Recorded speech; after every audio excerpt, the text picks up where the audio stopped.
नमस्कार दोस्तों, आपका बोन डॉक्टर के अगले एपिसोड में आपका स्वागत है। आज हम बात करेंगे ट्रीटमेंट के बारे में, शोल्डर डिसलोकेशन और इंस्टेबिलिटी की। तो इनिशियली ट्रीटमेंट नॉन ऑपरेटिव ही होती है। एक्यूट रिडक्शन और इमोबिलाइजेशन करते हैं। शोल्डर को थोड़ा एक्सटर्नल रोटेशन में इमोबिलाइज करते हैं 4 to 6 वीक्स के लिए।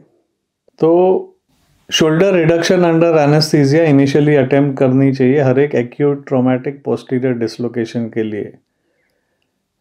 Most of the cases spontaneously reduce हो जाते हैं, बट अगर तो बोनी लीजन ज़्यादा है तो कभी कभी मसल रिलैक्स करके एनेस्थीसिया में पेशेंट को लेके रिड्यूस करना पड़ता है। फिर इमोबिलाइज करते हैं पेशेंट को 10 to 20 डिग्रीज एक्सटर्नल रोटेशन में, एल्बो साइड में रखते हैं बॉडी के, और 6 हफ्ते बाद फिजिकल थेरेपी पे प्रोग्रेस करते हैं, जिसमें रोटेटर कफ स्ट्रेंथनिंग करते हैं, पेरिकैप्सुलर स्टेबलाइजेशन करते हैं, एक्टिविटी मॉडिफिकेशन करते हैं। एक्टिविटीज़ जो हाथ को हाई रिस्क में लेके जाती है वो अवॉइड करते हैं, पेशेंट एजुकेशन करना पड़ता है। Physical therapy first line of treatment है, even for chronic posterior instability. Rotator cuff strengthening, pericapsular stabiliser strengthening consider करते हैं। और एथलीट्स में ज़्यादातर फिजियोथेरेपी फेल होती है और सर्जिकल प्रोसीजर करना पड़ता है। तो अगर ऑपरेटिव ट्रीटमेंट की बात करें तो ओपन या arthroscopic posterior labral stabilisation Bankart repair करते हैं। आजकल तो आर्थ्रोस्कोपी की करते हैं, ओपन प्रोसीजर बंद हो गए हैं। तो इंडिकेशंस क्या है? अगर पोस्टीरियर इंस्टेबिलिटी परसिस्ट करती है डिस्पाइट एडिक्वेट फिजियोथेरेपी और शोल्डर घड़ी घड़ी सबलक्स कर रहा है, या तो कंटिन्यूड पेन है with arm loading forward flex position में, जैसे कि फुटबॉल ब्लॉकिंग, बेंच प्रेस करने में एथलीट्स में, तो फिर सर्जिकल रिपेयर करना पड़ता है। 85% सक्सेस होता है 5 to 7 year follow up after open repair. Arthroscopic repair में भी शॉर्टर टर्म में सिमिलर आउटकम्स देखे गए हैं। एक्सेसिव शोल्डर फ्लेक्शन, एडक्शन और इंटरनल रोटेशन अवॉइड करना चाहिए इमीडिएटली पोस्ट ऑफ पीरियड में।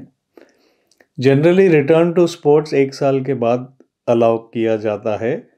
प्रोलॉन्ग फिजियोथेरेपी करते हैं, मसल स्ट्रॉन्ग करते हैं around the shoulder even after surgery. थोड़े केसेस में अगर तो पॉजिटिव बेटन स्कोर है तो आर्थ्रोस्कोपिक पोस्टीरियर कैप्सुलर शिफ्ट और रोटेटर इंटरवल क्लोजर करते हैं। बोनी प्रोसीजर का भी ऑप्शन होता है अगर एक्सेसिव कंजेनाइटल ग्लिनॉइड रेट्रोवर्जन है, जो आपको सीटी स्कैन पे पता चलेगा। तो फिर पोस्टीरियर ग्लिनॉइड ओपन वेज ऑस्टियोटोमी कर सकते हैं along with soft tissue procedure. फिर एक और प्रोसीजर डिस्क्राइब किया गया है जिसे मैक्लॉगलिन प्रोसीजर कहते हैं, जहाँ ओपन रिडक्शन करते हैं शोल्डर का, सबस्कैपुलरिस ट्रांसफ़र करते हैं या लेसर ट्यूबरोसिटी ट्रांसफ़र करते हैं टू द डिफेक्ट। इसे मॉडिफाइड मैक्लॉगलिन प्रोसीजर कहते हैं। इंडिकेशंस होता है chronic dislocation less than 6 months old, reverse Hill सैक्स defect less than 40%। Hemi arthroplasty भी करते हैं रेयर केसेस में, अगर ज़्यादा 6 महीने से ज़्यादा डिसलोकेशन है और ह्यूमरल हेड में आर्थराइटिस है या ह्यूमरल हेड काफ़ी कोलैप्स हो गया ड्यूरिंग रिडक्शन। अगर हिल सैक्स डिफेक्ट ज़्यादा है 40% से, तो पेशेंट को पेन रहती है और फिर हेमी आर्थ्रोप्लास्टी ओल्डर पेशेंट्स में कंसिडर करना पड़ता है। अगर तो ग्लिनॉइड में सीवियर आर्थराइटिस है तो फिर टोटल शोल्डर आर्थ्रोप्लास्टी करनी पड़ती है।